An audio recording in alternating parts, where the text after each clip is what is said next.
খুলেন বাইজিদ বোস্তামির কিতাব, পড়েন, ওটা মোতালা করেন।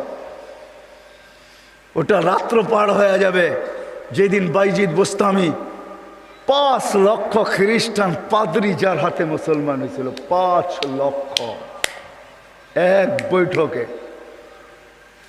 স্বপ্নে দেখা হয়েছিল, সমস্ত পাদ্রীদের মিলন মেলা ছিল। স্বপ্নে আল্লাহ দেখাইছিলেন যে বাইজিদ আজকে এদের পোশাক পরা ভিতরে ঢুকা যা, আমি কিছু করতে চাইতেছি। একবার, দুইবার, 3বার স্বপ্নে দেখছেন। তারপরে ভাবছেন যে ওই পোশাক পরবো তো পরবো কি করে। তা আল্লাহ বলছে বাইজিদ পরানে হেফাজত করব তো আমিই করব, যা পর। ওদের পোশাক পরা ভিতরে ঢুকা গেছে। সবচেয়ে বড় পাদ্রী যখন স্টেজে বসছে তো তার চৌকি, তার চেয়ার হেলতে শুরু করছে, মুখ বন্ধ হয়ে গেছে। তো বাইজিদের সমস্ত পাদ্রীরা